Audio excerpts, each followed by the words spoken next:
Okay.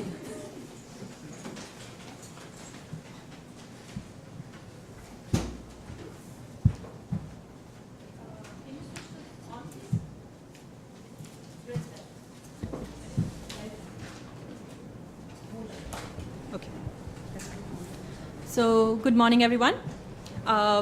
So on behalf of JSPH, I welcome you all to today's program and to JSPH's, OP Jindal Global University's second commencement lecture. We're grateful to all the dignitaries who have joined us today and our faculty, colleagues, and students who are here with us to celebrate this day and to start the beginning of a new academic year. So I'm just going to introduce a little bit about JSPH. So established in 2021, JSPH aspires to be a world-class public health institution and a hub for innovation for public health research and action to meet the constantly evolving and dynamic needs of public health in India. Housed within OP Jindal Global University, a leading national university, JSPH offers a graduate studies program in public health with a strong focus on human development. The aim of the program is to create public health professionals who have a strong commitment to equity, social justice, and rights. Before we begin our program for today, I want to express our gratitude to our Vice Chancellor, Professor Rajkumar, for his support and commitment to establishing and strengthening public health and human development learning, and to all of us, and for being available to all of us always. And also my gratitude to Shri Naveen Jindal, our founding chancellor, for his visionary support for all, for the growth and founding of this institution at all times. So as we begin, I will request Professor Stephen Marks, our dean, to deliver the welcome address. Professor Marks, over to you. Thank you very much, Nandita. As I look out over the students, I'm deeply moved. The batch from last year, of course, are dear friends and colleagues of ours in the new batch. This is an extraordinary opportunity for me as dean to welcome you all, and I do so with the special privilege of being able to offer you the most outstanding speaker I can think of to be able to highlight the significance of the Jindal School of Public Health and Human Development. Srinath Reddy is a friend of this institution, of JGU, for many years, but also a friend of the institution where I was affiliated with for 23 years before coming here last year to join you. He and I happen to be members of the same department among the numerous affiliations that he has with Harvard at the Department of Population and Global Health. And the role that I had there, and I'm mentioning this simply because it does relate directly to understanding the significance of Dr. Reddy in our field. I had the privilege of being the chair professor, François-Xavier Beigneur Professor of Health and Human Rights, following in the footsteps of Jonathan Mann. And Jonathan Mann exemplified what happens with a physician trained in medicine who takes a deep engagement to global health, and in this particular case was put in charge of dealing with HIV/AIDS for the World Health Organization, and came to realize that what we call human development and human rights and the right to health were essential to be able to accomplish the goals of health. And I had the great honor of following him as the second FXB chair.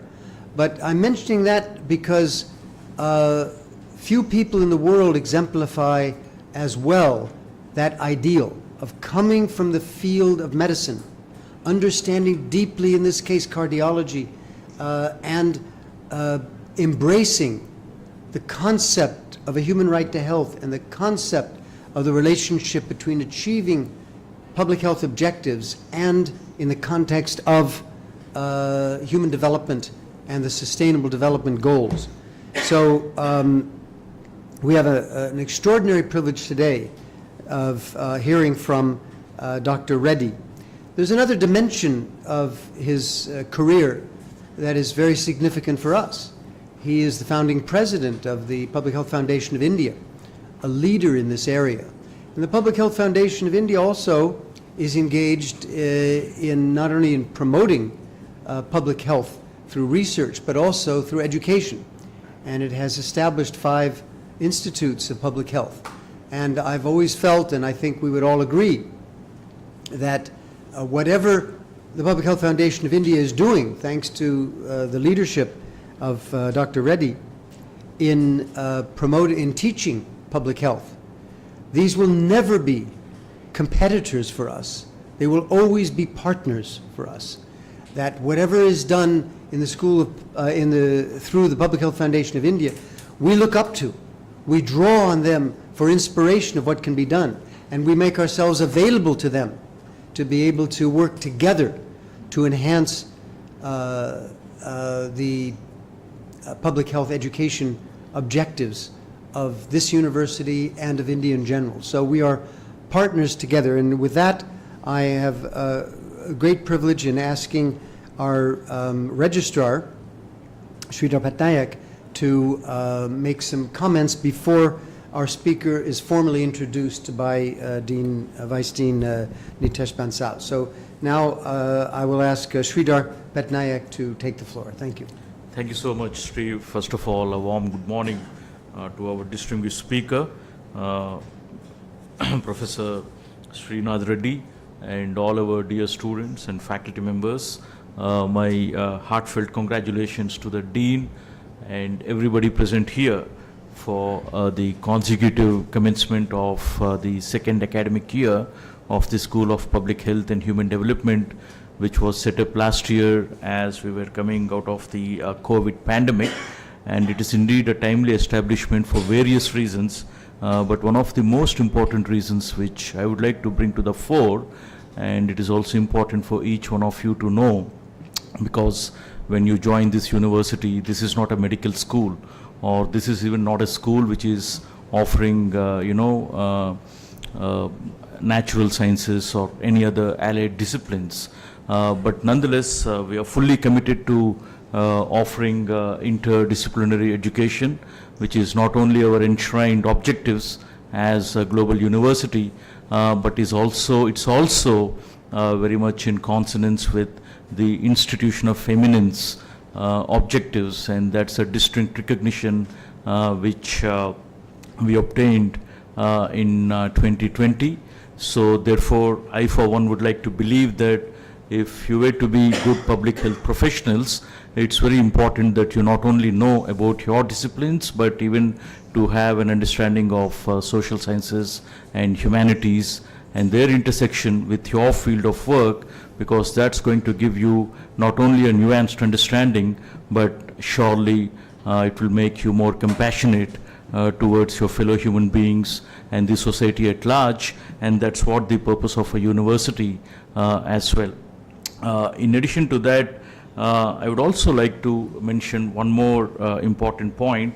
As a university that thrives on heterogeneity and pluralism, and mostly with undergraduate students, here we have a group of students starting from 2022 at the JSPH, which is the acronym for the School of Public Health and Human Development. You're all master's students, so we would also assume that you will provide the much needed peer support to all other students whosoever need some kind of support in terms of their pastoral needs or even their academic needs, so that you can be that particular guiding force which will ensure that we do have a more harmonious setting around us. And we will be fully committed to support you in every manner, be it in terms of your academics, your core curricular opportunities, and even your further endeavors, whatever you plan to do. And we look forward to working with each one of you and collaborating with each one of you as we proceed further.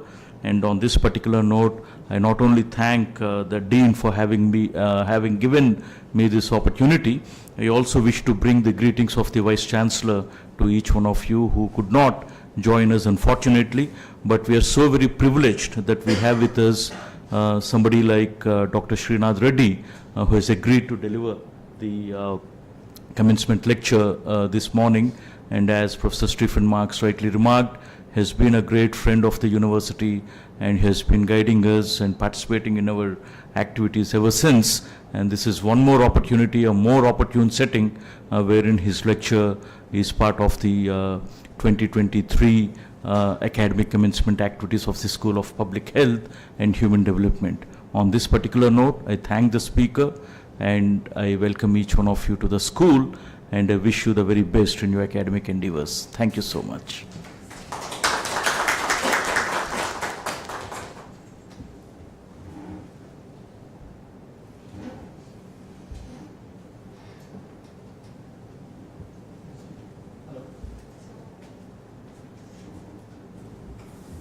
Thank you. Thank you, Professor Patnaik and Professor Stephen, for your opening remarks. It's not only a matter of pride, but it's a matter of honor for me to introduce such a distinguished scholar who is acclaimed globally for his work in public health. Professor Srinath Reddy, a cardiologist and epidemiologist by training, is the founder past president of Public Health Foundation of India. He presently serves as an honorary distinguished professor at PHFI.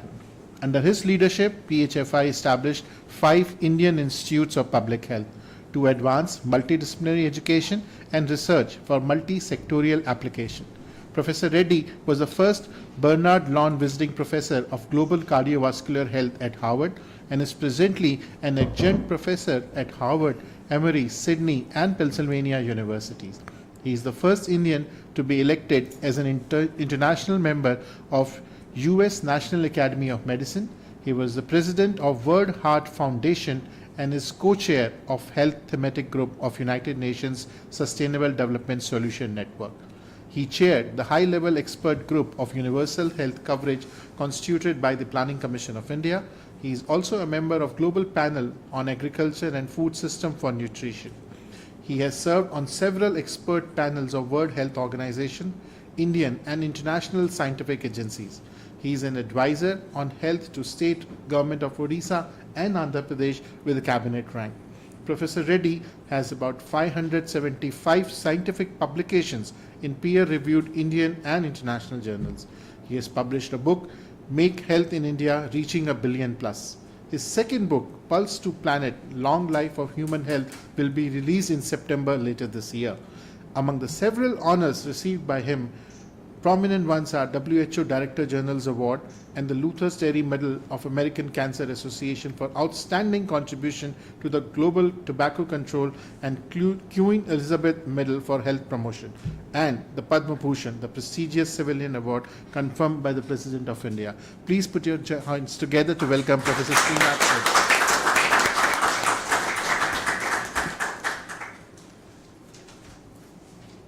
Slides, please.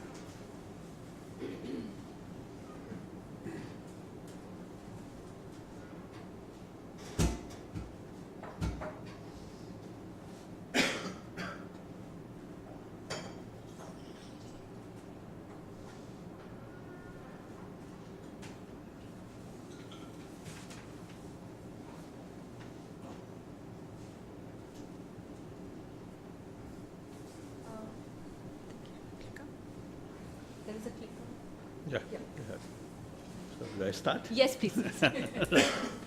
Waiting for your cue. Oh, please.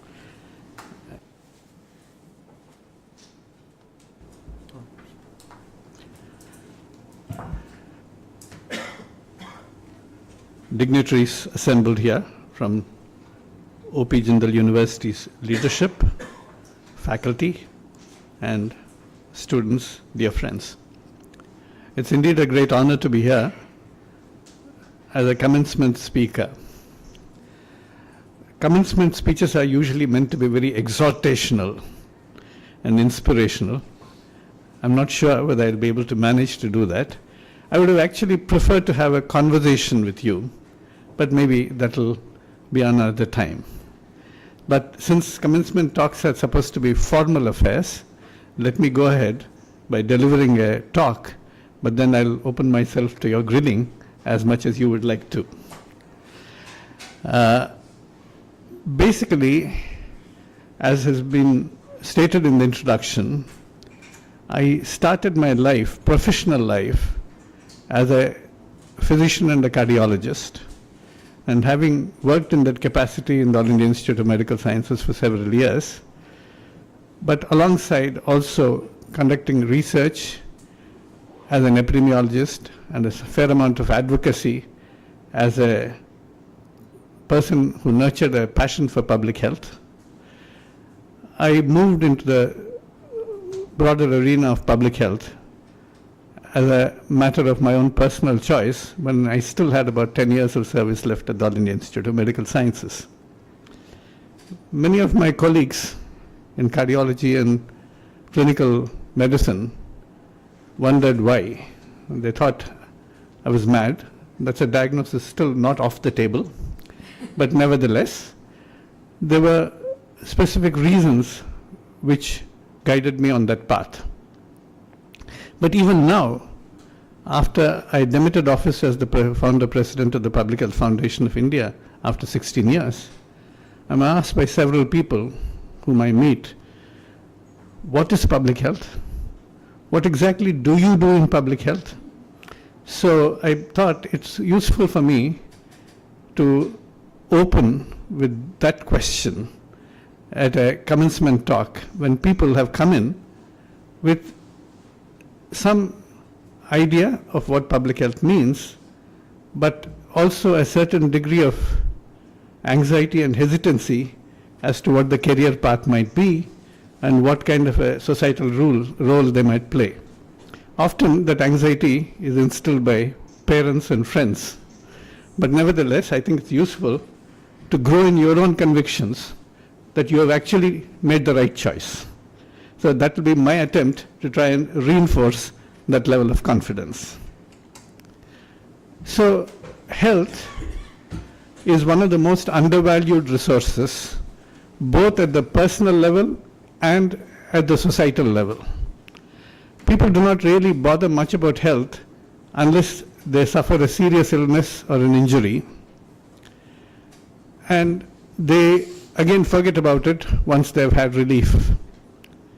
But we know at the individual level, health has an intrinsic value and an instrumental value.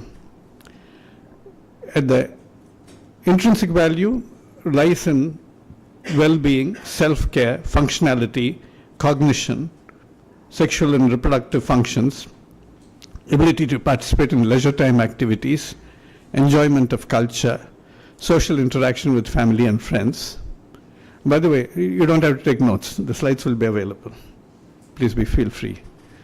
But it also has an instrumental value in the sense that it enables you to access and benefit from education, employment, income, uptake of new skills, undertake travel, participate in competitive sports or performing arts, and have social interactions across networks of extended groups.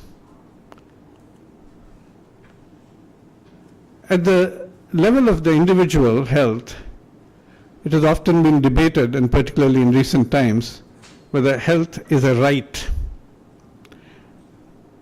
We have seen how this concept has evolved from the utilitarian philosophy of Jeremy Bentham to the idea of justice from Rawls, but which was deemed to be incomplete by Sen, who would have preferred to interpret it and does interpret it in terms of capabilities, which then translate into a right. So the capabilities argument put forth by Amartya Sen and Martha Nussbaum really bring health as a right to the forefront. To quote Sridhar Venkatapuram's excellent summation in his book, Health Justice, a well-ordered society would ensure that all individuals have the capability to be healthy and at a level that is commensurate with human dignity in the model world, which is their right. And therefore, that is the right that we espouse in public health. Indeed, we also know that investing in health boosts national and economic growth. It protects and promotes productive human resources. It reduces absenteeism and presenteeism, where people are present but because of their illness underperform, reduces expenditure on healthcare, creates employment, and catalyzes technological innovation.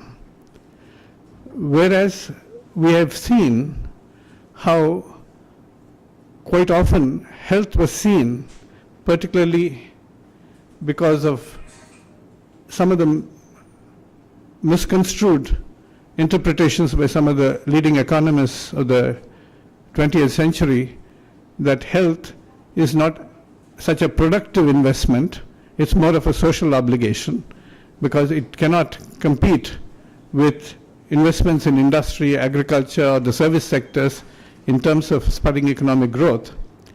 But we have also seen how a series of reports, right from 2 commissions on investing in health, a WHO commission on macroeconomics and health, and another one on health sector employment led by the United Nations, all of these have dispelled that argument and shows that health is indeed necessary for accelerating and protecting the economic growth of countries.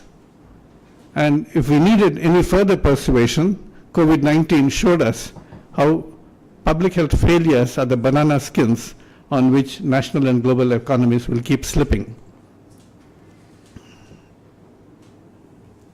I think this is a... Could you please help? I think it doesn't have the battery power. It may require one more.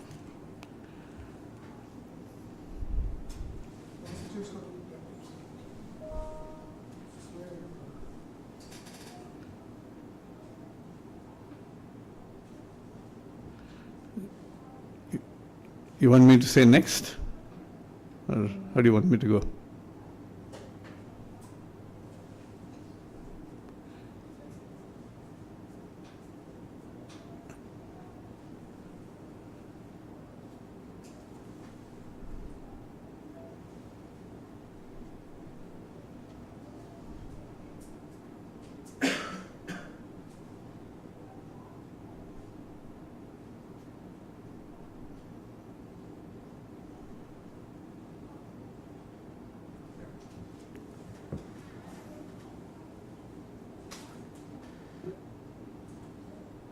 Well, since they're trying to fix it, it's working. You have to click. This works? Okay, good. Thank you. But we also know that while health is usually seen through the prism of individual health, and even there we see there are several determinants, there are many other upstream determinants as well. At the individual level, health depends upon the interaction between beliefs which are acquired, behaviors which are practiced, and the biology which is a product of several gene-environmental interactions. But more upstream, we see at the level of the community perceptions which are cultural, priorities which are socioeconomic. Do you spend more money on your tobacco or alcohol or fruit and vegetables for your family? Pathways of availability and access. Do you have smoke-free public places? Do you have urban environments which are conducive to physical activity? All of those important elements are there. But far more dominant in recent times are the factors that are operating at national and global levels, which is the stage and speed of development, the distributional issues of equity in all dimensions, and the demand and supply issues of trade. To act on all of these determinants at different levels, society needs public health. But then comes the question, what is public health? It has been defined by John Cogan in his book that public health has 7 phases in terms of general perceptions or interpretations. Public health as a political tool, as a government business, what the government does, as a social infrastructure, as a professional enterprise, that means public health professionals in the making, public health as a blind benefit or harm, as a conjoint beneficiaries, and public health as the population's health. It's the last that often gets much more attention. A popular definition from the Institute of Medicine, which is now called the US National Academy of Medicine, is that public health is what we as a society do collectively do to assure that the conditions in which people live can be healthy. Now, the problem is, this is an incomplete definition, because, or a bit of a naive definition. It assumes that society will act collectively with a common purpose. It does not recognize the contradictions and conflicts in society. So when we are really undertaking some of the actions, will the tobacco industry support us? Will those producing ultra-processed foods support us? Will those who are burning up fossil fuels support us? Unlikely. So we really have to look at other definitions. I believe that public health identifies and influences determinants of health at the population level to impact on health and disease at the individual level. So for public health, population is the unit. And it does so by acting on risk factors and the more upstream determinants of those risk factors. And it does so through several instruments, policy measures, like do you have ban on tobacco smoking in public places, things like that. Systems of organization, how do you set up systems for delivery of services? The services themselves, which are usually programmatic, and community action and community engagement. Now, people do ask, what is the difference between clinical medicine and public health? I see them as a continuum. I see public health as the overarching framework, because what happens in a clinical interaction between a nurse or a doctor and a patient, whether it's in the community or in the hospital, is the clinical interaction. But preceding that, we have to ask questions. Could the person's health have been strong enough to avoid disease? Could the disease have been prevented? Could the disease have been detected early through competent surveillance systems? Could the person have had access to healthcare services earlier?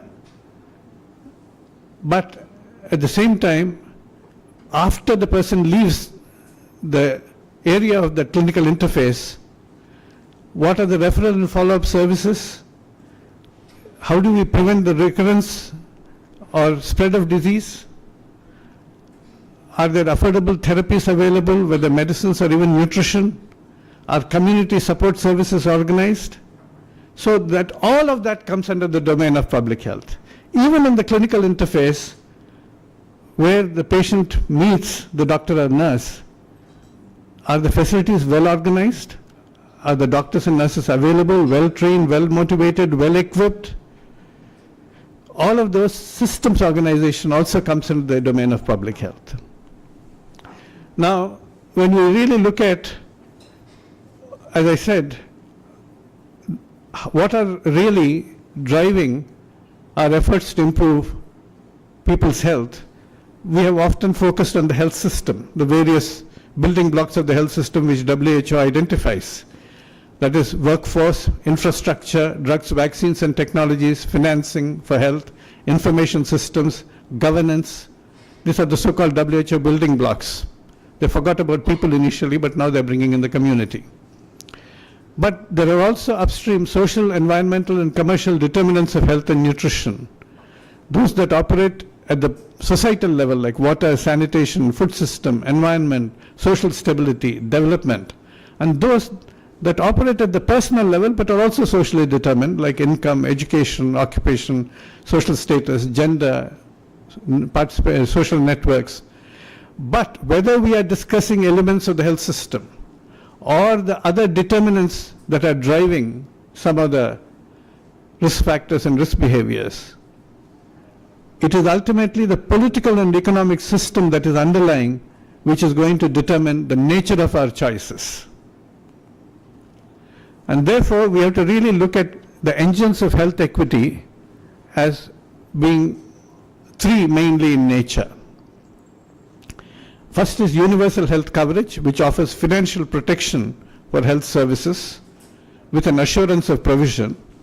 But while that is necessary, it's not sufficient. You also need action on the social determinants of health, multisectoral action. Then you also need engaged and enabled communities through a rights-based approach to health. And we see globally and within countries too, all of these requirements are not fulfilled. As William Gibson says, the future is already here. It is just not very evenly distributed. So it is our business to try and ensure that health equity does not miss out on people. And for this, when we look at those three engines, universal health coverage is often advanced as one of the principal elements, and WHO defines it as a state where all people receive the quality health services they need without suffering financial hardship. And this has now become an important target of the Sustainable Development Goals, target 3.8. But we know that most countries do not have all the resources to provide all the healthcare services that are needed to all the people without any financial hardship. So WHO has come up with the concept of progressive universalization and defines UHC as having three dimensions in a cube, the so-called UHC cube. First is population coverage, who is covered by the program. Second is services, what does the benefit package cover in terms of services. Third is financial protection. How much of financial protection is offered to people and how much do they have to pay out of pocket? Now the problem is the different stakeholders of society have different perspectives.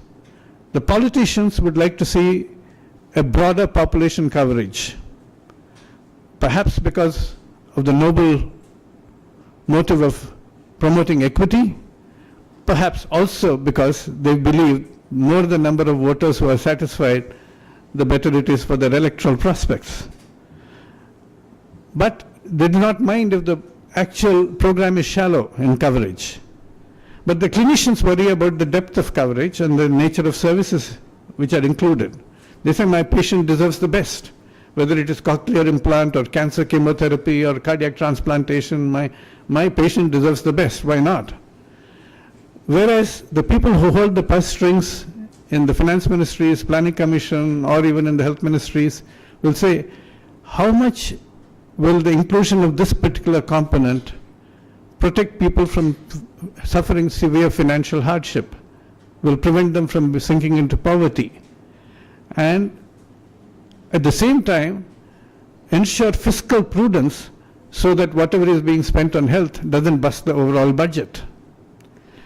Now, there's a dynamic tension between these three perspectives, and that has to be resolved by having what is called a benefit package based upon burden of disease, cost effectiveness, and so on. That is usually done. But equity somehow usually slips out of the argument. But we need to look at equity also in two dimensions. One is the horizontal dimension, where there is equality, that is universal access to a common set of services through an essential health package which is available to everybody. It could be all of primary health care, most of secondary health care, some of life-saving tertiary care, but it has to be available to everybody. But there's also a vertical element where you have to devote additional resources or additional targeted services to protect disadvantaged and vulnerable populations, and particularly those who have suffered health inequities in the past, so that you can bridge those gaps. So whatever program you develop has to have these two dimensions. And in UHC there is a purchaser, and models have varied across countries. The purchaser can be, and should be often, government through tax-funded resources, social insurance programs which are often government subsidized to a large degree, employer-provided insurance, privately purchased insurance, but ultimately we would benefit from a single-payer system which streams most of these into one single purchase pool and creates a common risk pool which is large. At the same time, the provider should be a well-equipped public sector, and the private sector may be engaged as per need and availability to fill in several of the gaps to offer supplementary support. And we keep now talking about public-private partnerships. But whatever the mode, the government has a role as a guarantor and a regulator, even if it is not the sole provider. The role of the government, therefore, is provision through a strengthened public sector and by contracting private sector as needed, public financing from tax revenues which flow directly through the budget allocations or through social insurance programs, pooling through a single payer system which creates a large risk pool, purchasing preferably through a strategic purchasing of using the monopsonic power. Like Tamil Nadu Medical Systems Corporation was set up several years ago in the 90s, which said, okay, we'll purchase all the medicines for all government hospitals from primary care to medical college hospitals, and we will fix the standards of quality and we'll negotiate for the prices. Unlike monopoly where the seller has the upper hand because there are multiple purchasers, here there is a single purchaser and multiple sellers, and therefore you exercise that monopsonic power to reduce the price and ensure quality. Now, you also require regulation of standards, quality, price, ethics, and education. Well, in 2011, the late lamented Planning Commission of India wanted us to look at the prospect of introducing universal health coverage in India and set up a commission which I chaired, and our recommendations were that adopt universal health coverage as a national commitment, to commit 2.5% of the GDP at that time, at least, for public financing in the 12th plan and increase it progressively thereafter, prioritize primary health care for financing and human resource development, conduct a review of government-funded insurance schemes and integrate them all into one common UHC framework to create a single payer system, provide essential drugs free of cost because they were responsible for the maximum component of out-of-pocket expenditure, and establish credible and effective regulatory systems, enable community participation, and also act on gender, urban health, social determinants of health which were not receiving attention from the health ministry. We believe that primary care is the broad base of universal health coverage, because if you look at the so-called cube, it covers all the people. It covers the population dimension.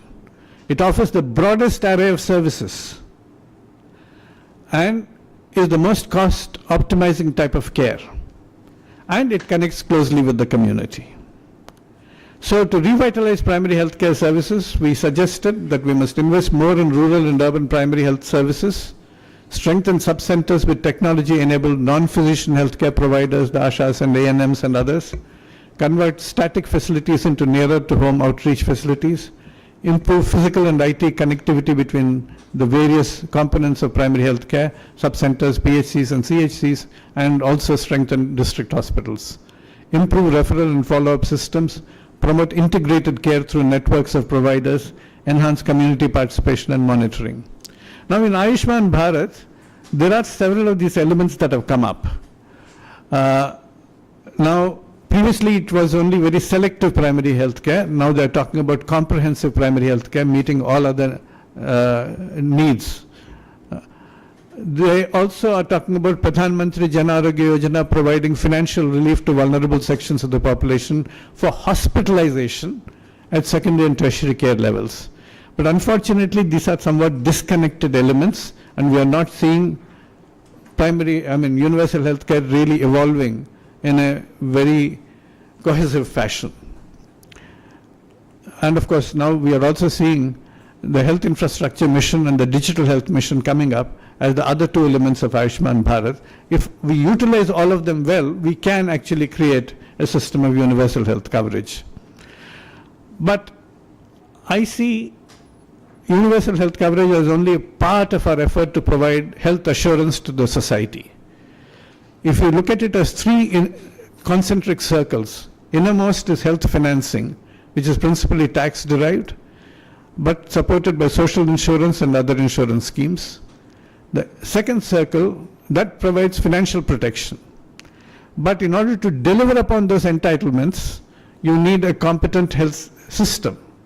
For that, you need a multi-layered, multi-skilled health workforce.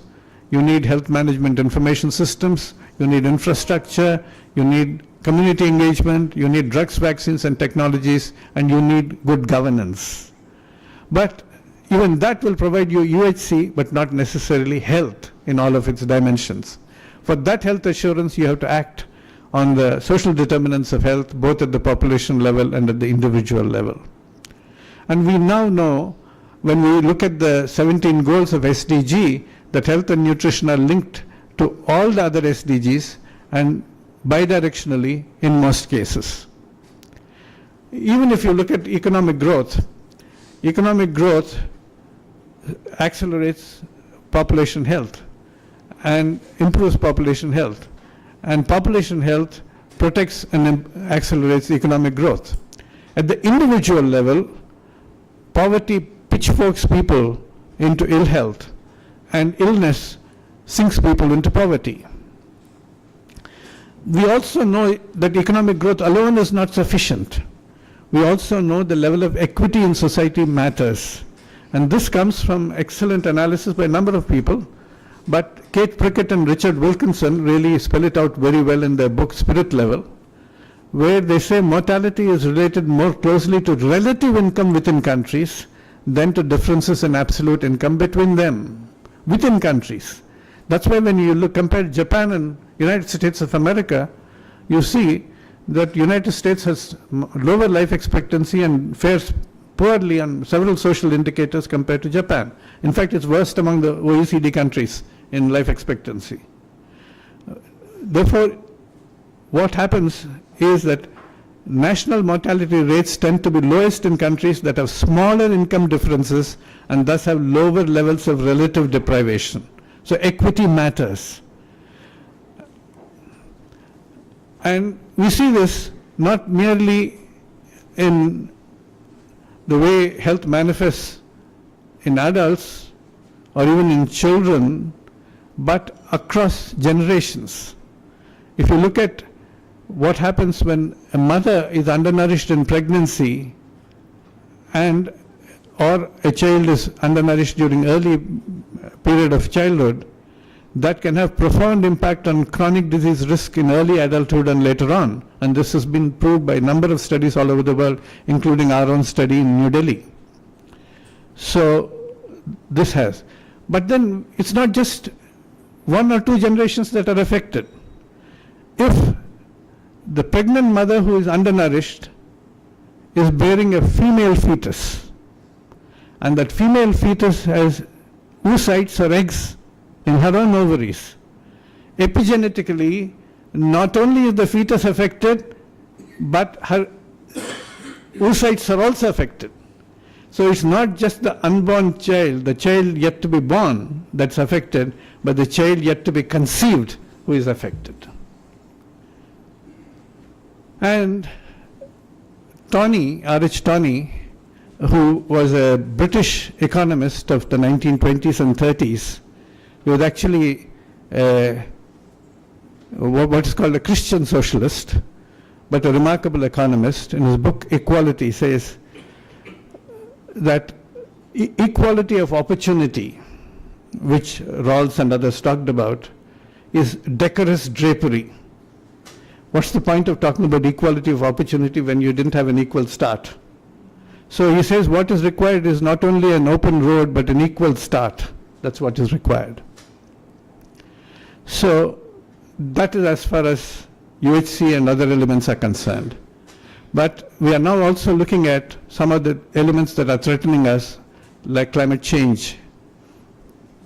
And when we are really looking at heat effects or waterborne diseases, extreme weather events, climate refugees, impact on agriculture and nutrition security, increased risk of chronic diseases, exacerbated air pollution, vector-borne diseases, these are all affecting the poor much more than they're affecting anybody else.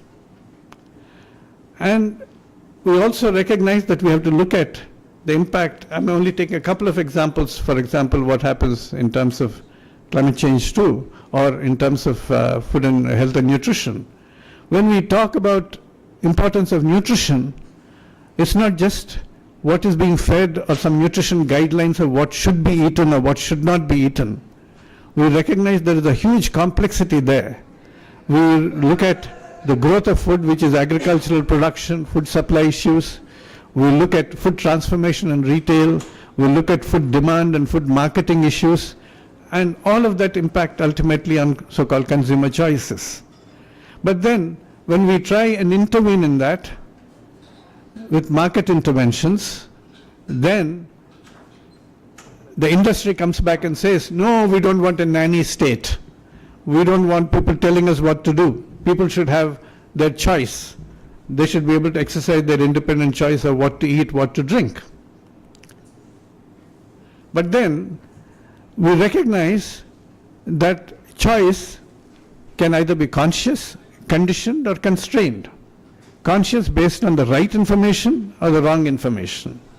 Conditioned by aggressive marketing and promotion by industry and others, like tobacco, sugar-sweetened beverages, and so on, and by cultural factors. But quite often it's also constrained. You may know that you have to have 5 helpings of fruit and vegetables a day, but if tomatoes are going to cost what they do in the market today, or even other foods are going to cost what they do in the market today, can a person really afford them? So availability and affordability matters as well. So power of policy has to come into play here in order to ensure that we promote living conditions which are conducive to people making and maintaining healthy choices across their life. So the policy modifies social and economic determinants of behaviors by nudging. It influences how people eat, smoke, drink, or move. It creates enabling environment to initiate and maintain behavior change in communities and individuals. It can impact on multiple risk factors simultaneously. A food system change can actually impact upon blood pressure, blood cholesterol, diabetes, so many things. Then reduces population risk in a short time, is cost effective, relatively easy to implement provided you have the political will. And it has intergenerational benefit. If you create a tobacco-free space, public space, if you create an exercise-friendly community environment, if you actually ensure food systems that are giving you healthy food at relatively lower cost than unhealthy food, you are actually not only benefiting the current generation, but you're going to create a legacy of benefit for the future generations. But policy doesn't develop automatically. Bismarck, the German chancellor of the 19th century, said, there are 2 things that should not be watched while they're being made: sausages and public policy. So that may not be a very pleasing sight, but if you really want enlightened policy, then enlightened policy needs scientific credibility. What is the evidence and rationale? And that comes from a biomedical, epidemiological, and clinical research. Financial feasibility. Is the proposed intervention cost-effective or affordable? Health economics research. Operational stability. Is it steerable through the existing health system, or do we need to make modifications? Is it sustainable? Is it scalable? So you need health systems research or implementation research. Is it politically viable? Are there people opposing it? Are there people supporting it? How are the other politicians reacting to it? How are the public reacting to it? How is the industry reacting to it? You need social science research. Lastly, I mentioned 3 of the engines, and now coming to the third, that's the community. When health becomes important to persons, people as a collective become important to health. And we have models, for example, in Brazil, where we have municipal health councils. The Constitution of Brazil in 1988 states the health is a right of all citizens. It is to be provided by the state. Citizens are guaranteed the right of participation in state governance. And there are health councils at 3 levels: municipal, state, and national. The municipal councils are legally empowered to inspect public accounts and demand accountability. And thereby they strongly influence how the resources are spent. In Thailand, there is what they call a triangle that moves the mountain, comprising of a combination of academia and other technical resources, experts from health and other technical sectors, including health professionals, government sector, politicians, local administrative organizations, government officials, people, that is civil society, private sector, media, and traditional knowledge. And they have an annual National Health Assembly where all of these stakeholders meet and decide whether health has been properly delivered through various programs in the previous year and what is to be done the next year, what should be the priority setting, and so on. In India too, we have reflections of this in the National Health Mission, where you have village level committees for health, sanitation and nutrition, and you have Jan Arogya Samitis at slightly higher levels, and you have Rogi Kalyan Samitis in hospitals, and they are supposed to have public hearings annually or biannually. Whether they are actually held or not is a different question. And the 15th Finance Commission has said the resources for primary health care will be streamed to village and urban local bodies so that there will be communitization of decision making. In Nagaland, it started even much earlier. They held what is called Imagine Nagaland workshops, and that led to the Nagaland Communitization of Public Institutions and Services Act of 2002. And the health communitization committees of Nagaland include representatives of village councils called Gram Buras and other citizen groups. Improvement in provision and utilization of services has actually resulted, and independent evaluations have shown how service delivery and infrastructure have improved because of this nature of community empowerment for governance. But we also need to develop multidisciplinary expertise for advancing public health in research and education. The purpose of health research, particularly public health research, is to provide evidence-informed, context-relevant, resource optimizing, culturally adaptive, and equity-promoting recommendations for policy and practice. And this requires, obviously, multidisciplinary capabilities. And one of the problems, of course, is that much of research, whether it is in clinical sciences or epidemiology or social sciences, has followed linear models of analysis. But we recognize that we are living in, even particularly now, if not earlier, in an era of complexity. We are living where several complex adaptive systems coexist, connect, and frequently coalesce. And we see this even in COVID. We have seen how the transmission dynamics could be by way of droplets or aerosols. The virus has many variants. The vaccines have to be adapted to them. You have several drugs of different types. You have non-pharmacological interventions of masks and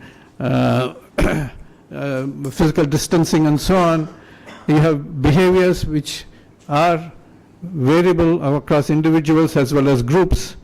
And even the levels of international cooperation have been unpredictable and have fluctuated, and of course there are several unknowns. Even in nutritional epidemiology, we began with obsession with single nutrients, a particular vitamin or a particular antioxidant or so. And then we graduated after that, recognizing that kind of a reductionist approach doesn't work. We went to food items and groups. We said, okay, this food item matters a little more than the other food item. Finally, we realized that even they don't work. So we have now recognized that composite diets are important. We talk about Mediterranean diet, we talk about Okinawa diet, we talk about DASH diet and so on.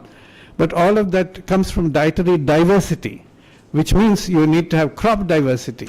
You need to have food systems that protect the diversity, which means that you need to mold the markets so that they become friendly to health and nutrition goals. So you may also need global nutritional governance in order to decide how transnational marketing of harmful products is going to be reduced and how healthier products become available globally. And you have to make sure that, I'm not getting into whether India should be banning rice export or whether somebody else should be resolving Ukraine war to sort out the wheat crisis. But you know that even nutrition is globally determined now, apart from the transnational corporations. And to add to all of this complexity, now we have climate change upsetting the balance everywhere. So what I'm urging is, even as we look at research, linear models are convenient, they're conventional, but you have to bring in complexity science into picture. That means multidisciplinarity. The spectrum of science is reductionist in content, but holistic in context. The individual colors of the rainbow are beautiful and attractive, but it's only when they fuse together to have the bright white light that you can see the truth. So I think we have to go through some reductionist approaches in some cases, but ultimately bring all of that together in a much more holistic perspective. So public health, therefore, has to become that unifying ground. You have environmental and life sciences.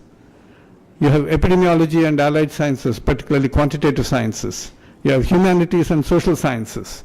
You have economics and management, and including technologies. All of these will have to come together to create that kind of a strong public health architecture, which is also dynamic in its response. So the role of universities is to create T-shaped individuals, individuals who have a depth of expertise in some areas, but also have a transdisciplinary breadth of exposure, sensitivity, and appreciation for other disciplines. That means transdisciplinary thinking and real-world awareness. And I'm sure Jindal will do it.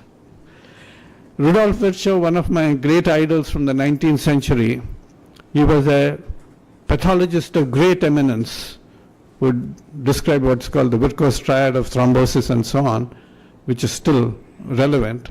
But he was also the founder of the Anthropological Society of Germany. He is considered the father of social anthropology, social medicine rather. He was sent by the Kaiser to investigate an outbreak of typhus in Upper Silesia in Prussia, which is Germany now. And he came back not with a microbiological diagnosis, but with a damning social indictment. He talked about the poverty there. He talked about the feudal oppression there. And he said we need unlimited democracy. But then he also said, should medicine ever fulfill its great ends, it must enter into the larger political and social life of our time. It must indicate the barriers which obstruct the normal completion of the life cycle and remove them. Should this ever come to pass, medicine, whatever it may then be, will become the common good of all. I believe medicine has become public health.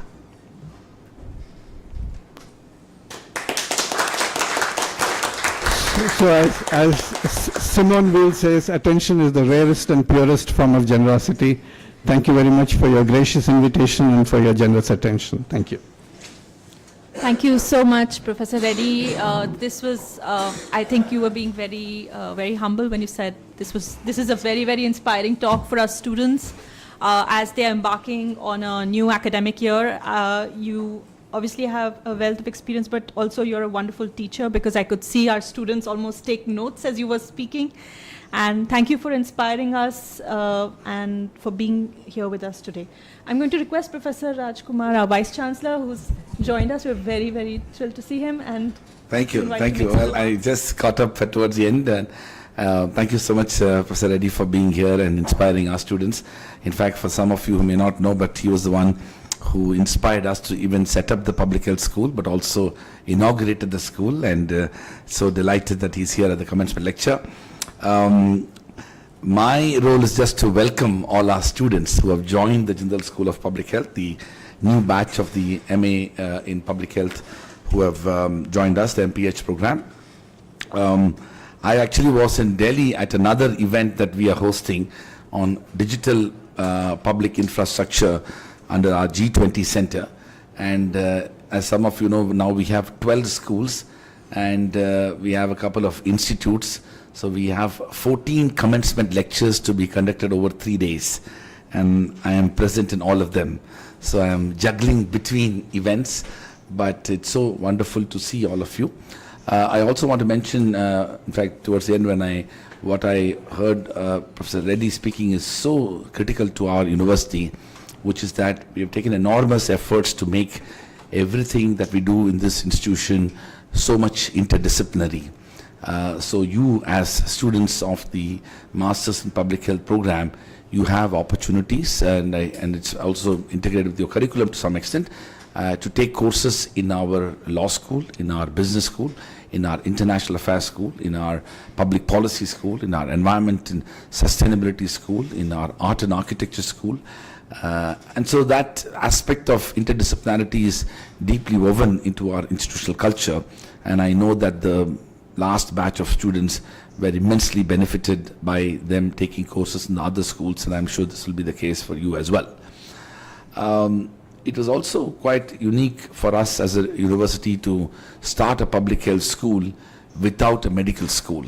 It's quite natural, at least in the Indian context, to have universities establishing schools of public health where it's almost like an afterthought where they end up doing it when they have a strong medical school. The reason we decided to do that is also to kind of send a very powerful message that issues surrounding public health need not only be seen from the prism of medicine and medical education, and that is exactly how the school has been envisaged.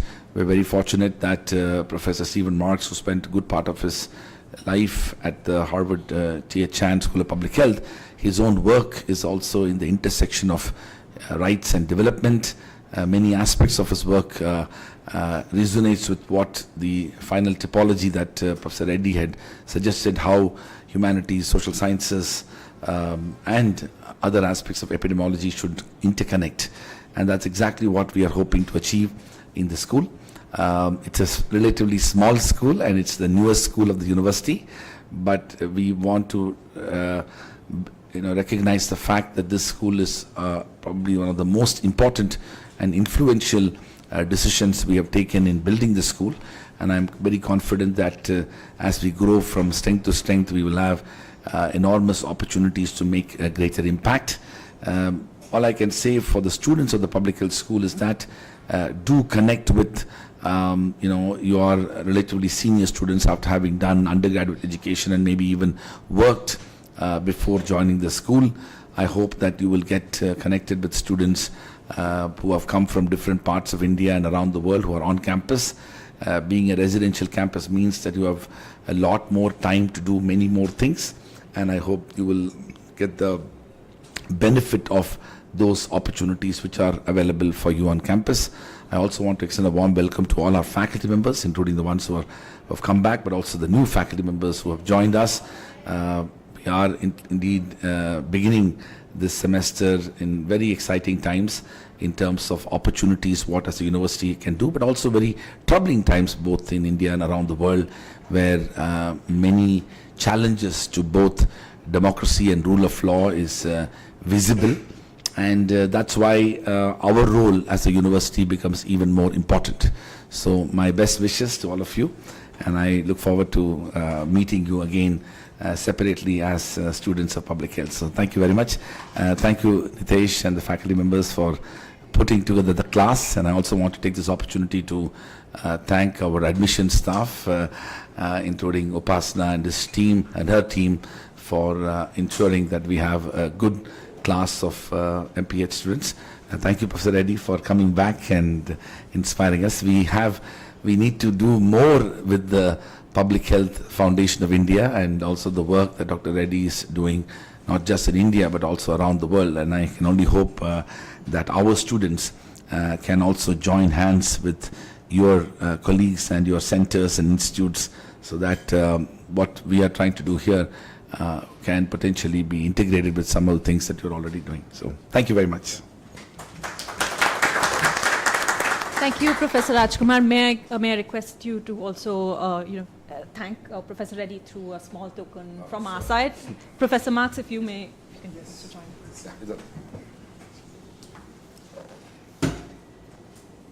So this is the official scarf of our university with all the 12 school colors. So.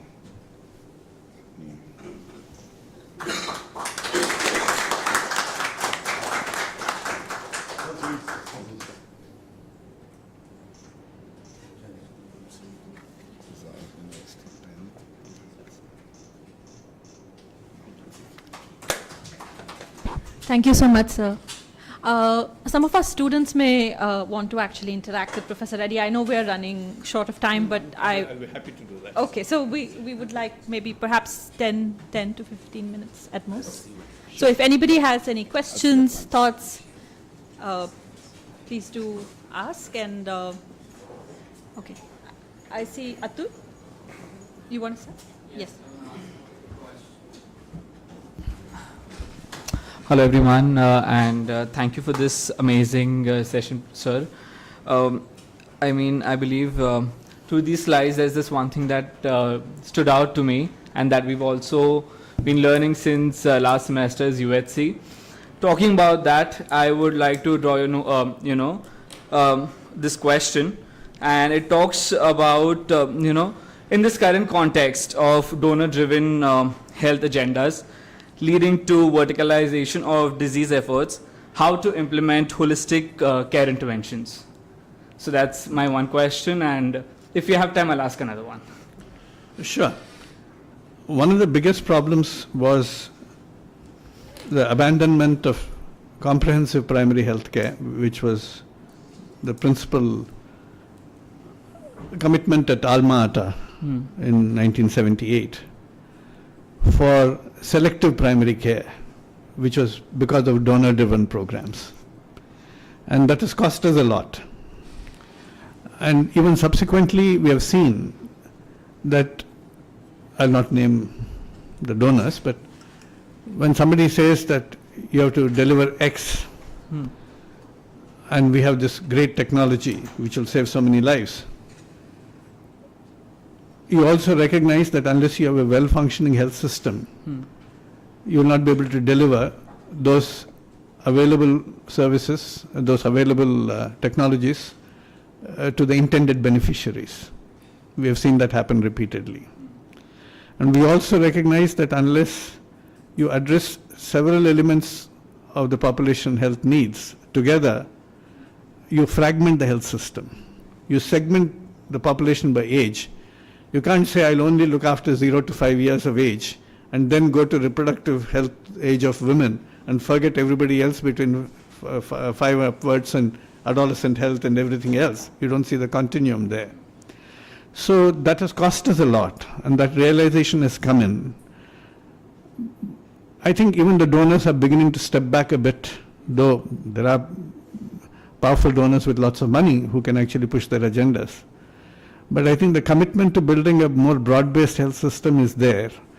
And the more you actually communitize the health system, the better it is. People say, how can you really bring about multi-sectoral coordination, for example? It's easy to say, but never practical, because all ministries will have joint secretaries who will fight over their own budget lines, their own specific programs. And it's natural to expect a particular program leader to be focused on their deliverables. So for multi-sectoral collaborations to become a reality, you need a push from the top, which has to come from Prime Minister's office or Niti Aayog, but equally or perhaps more, a demand from below, the community. The lives of community, of members of the community, are truly multisectoral.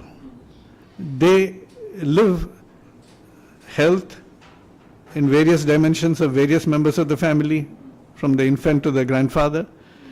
They have issues with water, electricity, sanitation, roads, everything. So multisectorality is a reality of their daily lives. So if you can actually push their demand, then you can actually bring about much more cohesive delivery of services. So, and they can also fight this fragmentation. So you have to have both a top-down visionary approach with commitment to much more holistic health rather than fragmented selective approach, verticality, but also from below, people saying that we need all our demands to be addressed. Diksha?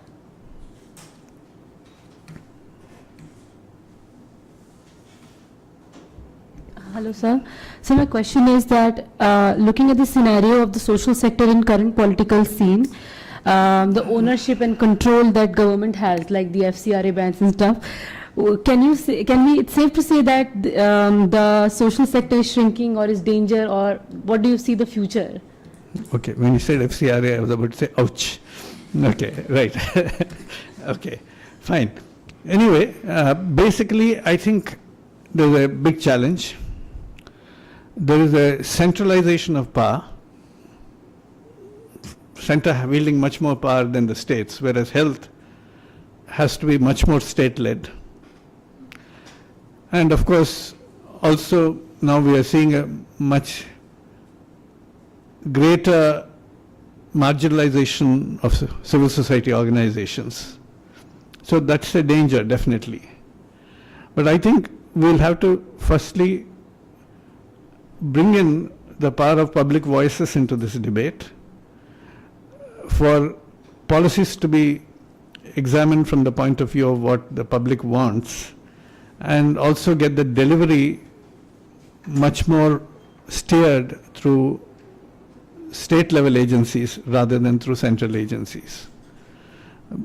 You have to make the federal structure of India work for you.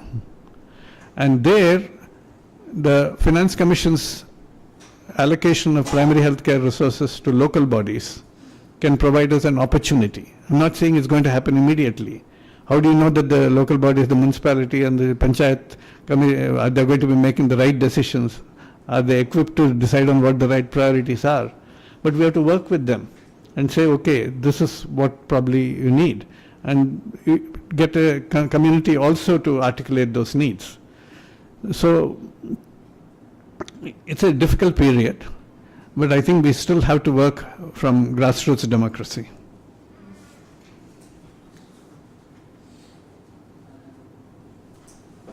Questions? Oh, Swati. Yes, of course. To carry forward from what you said, healthcare being a state subject, we only have Rajasthan, which has passed the Right to Health Bill. How do we convince the other states? You know, just 4 days back, an interview of mine, somebody interviewed me on Rajasthan Health Bill, a video interview, and that was posted. And when somebody in Niti Aayog posted that in their group, there was a backlash from somebody saying that forget all this business about rights, and generally a very critical response from somebody who was there in Niti Aayog. Fine. So that's fresh in my mind. But I believe that it's important for us to really get other states also to go in.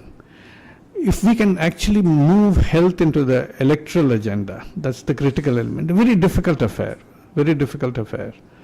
In fact, somewhere several years ago, I met a member of parliament when our HLEG report was released, and I was trying to persuade that they must take it up, and mentioned the importance of primary care.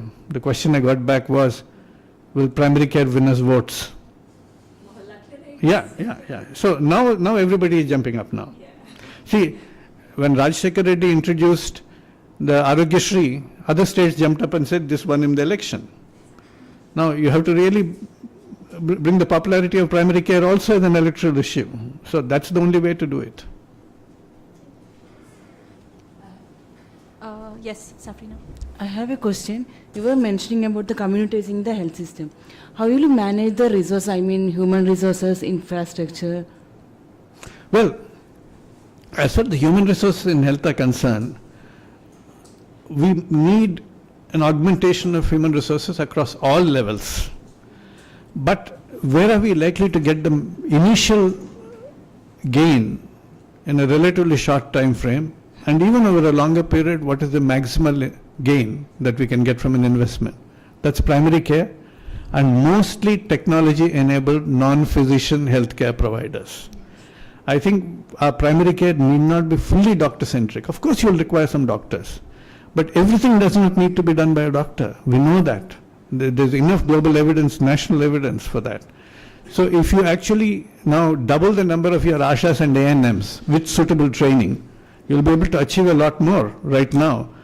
Even as you're building medical colleges which will deliver you doctors only 10 years after, for 5 to 10 years later. And one of the things that I was criticized for in that Niti Aayog post was, I said, I expressed a certain amount of skepticism about prioritizing the creation of AIMS in every state rather than strengthening district hospitals and making them training centers. So then I was told that I was actually not understanding the importance of creating specialists, that it's absolutely important to create specialists for this country. I wanted, of course, I was not part of the exchange. This was all being relayed to me by somebody. Cardiologist. No. I'm a cardiologist. But we need cardiologists, not that you don't need cardiologists. But the question is, this statement, for example, made by Dr. Devi Shetty, whom I otherwise regard well, that every single undergraduate medical student must have a postgraduate seat available. Now, that doesn't make sense to me. What happens to primary care? Of course, in the United States, they do it through family medicine. Here, we don't even have proper family medicine. So, the question of saying that, everybody should be a specialist doesn't work for me. So, when this person who sort of trolled said, again, it said the same thing, that India needs many more specialists, so every undergraduate should have an opportunity to become a specialist. And AIMS all these scattered AIMS around the country will create those specialists. I wanted to ask Niti Aayog to do a study on how many people trained in postgraduate courses across all the AIMS put together in this country from 2000 have actually, what percentage of them have gone to district hospitals and community health centers. Maybe one of you can do this study. So, right. I mean, we need specialists. It's hard for someone to allege that you are not. The cardiologists are you not. don't understand. The cardiologists are not redundant, but they are not overarching requirement of a functioning healthcare system. No, absolutely. Any? Dr. Reddy, Oh yes, I'm so sorry. we have, since time immemorial, we have been talking about we need more money in the area of public health. Several recommendations have been made year after year to kind of increase that from 1.2 to 1.3 to 2 to 2.5. So I don't understand, like, decade after decade, this is not a new finding. What prohibits the political class, the ruling class, to make that kind of commitment? I mean, we have all been spending in all different spheres, but why is it that public health has been lacking the way it has been for several decades now? Well, first, of course, is the perceived visibility and value of investments. You create infrastructure. There's visibility and appears to be definitely yielding economic returns. In health, people are not very certain about it. It seems a little nebulous. Of course, we talk about productive human resources, etc., but a politician will say that's 20 years down the road, not during my electoral cycle. So that's where that happens, actually. The second is the argument put in by some of the people who hold the purse strings in Niti Aayog, more importantly in Finance Ministry, that we are giving you money, you are not able to spend it. Whatever money we are giving you, is part of it is being returned unspent, so why should we give you more money? Seems a very valid argument. But the problem there is, apart from the fact that there are huge bureaucratic delays in actually sending the money across various layers to the actual facility. I mean, money that should have been allocated somewhere in May reaches next February, then they can't spend it by end of March. But more importantly, a under-resourced, ill-equipped health system does not have the ability to spend money optimally. In the sense that unless you do front-end spending to improve not only the infrastructure, equipment, but also the human resources, and make sure that you do not have stockouts of drugs, that everything is streamlined, you'll not be able to utilize those resources. So that's a specious argument, however, to say that because you're not able to utilize the money, we'll not give you more, because you're not doing the front-end spending to create that ability to spend more, utilize it more. It's like saying, why should I feed that sick child? Because the child is not very hungry anyway, not able to consume, and then I can starve the child. You have to definitely feed so that the child can recoup faster. So those are the kind of arguments that come up, and we'll have to counter them actually. But I think now there is a greater readiness to put in more money in health, both by the government as well as by funding agencies abroad. But the question is, what will be the priorities within the health sector? That's going to be the big challenge. Everybody likes to see a big building come up. So, Any final questions? Otherwise, I think we've overshot the time. What do you? Maybe one more or? Well, yes, we have a couple of more A quick couple questions. more? They're a bit shy. Especially the shy ones need to get their chance. No, I think maybe there are now too many questions. So, okay, final question, and then rest can kind of come individually and maybe. Okay, hello sir. So I just want to ask that India faces a lot of disease burden nowadays, the chronic disease, and there are a lot of they don't have the public policy insurance, so they have to spend from their own pocket, which leads to poverty. So what should the policies the state should make to look onto that people, like Rajasthan did? see, firstly, we must invest so that we prevent disease or detect disease early, and then use the best possible methods of treatment cost effectively to try and treat disease. Now, obviously, if you have a very strong primary healthcare system and you detect and treat hypertension and diabetes early enough and well enough, you will be able to prevent a lot of heart attacks and strokes and the need for cardiac surgeries and so on. Just let me give you one example from Thailand. Thailand has an organization called HITAP, which is funded by the health ministry, but it is autonomous. They do evaluation of health technologies and give recommendations of what should go into the national insurance programs, health insurance programs, which are government funded. There was a lot of demand for renal dialysis because people said people in kidney failure are dying in the midst of dialysis. So they invested in hemodialysis. Then they found it was extremely costly and resource intensive. Then they went to nurse-assisted peritoneal dialysis at home, which was much more easy to administer and less expensive. But then they also decided, while we'll continue this, the real solution lies in screening for diabetes and hypertension and treating it early before they go into renal failure. So these are the kind of approaches that we'll have to use, definitely. But people who have life-threatening disease do require care, and that should be the responsibility of the governments as well. Thank you. I think other questions you'll have to just come up and ask him individually. Thank you, Professor Reddy, for being with us today. Really inspiring talk.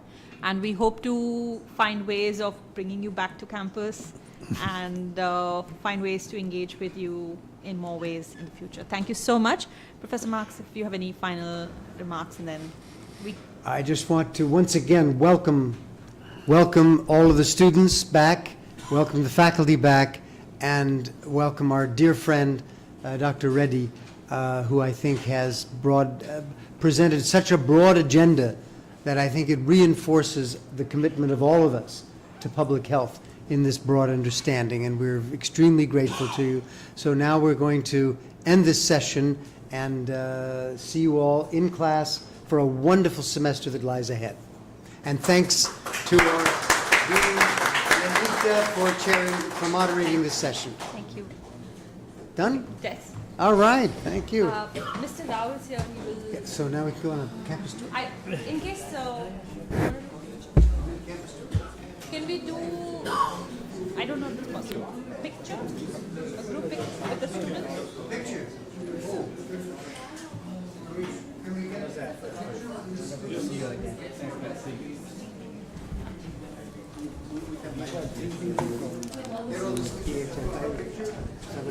Will the students please come up to the front? We're going to try to take a picture with everybody. Yes, that's right, yes.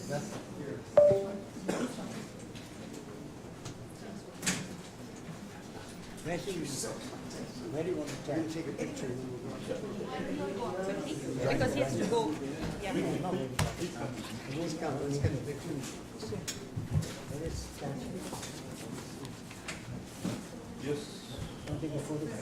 Yeah. Some of you will have to sit down, maybe. I don't know how to do this. How will you? Ajay? All can go back, then one of them can go back. Yeah.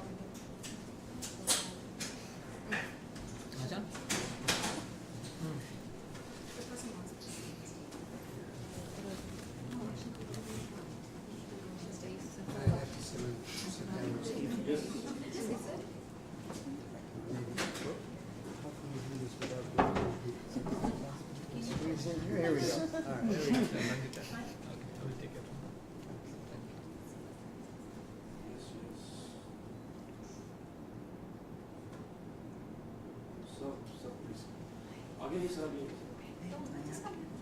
Okay. Acha, ठीक है.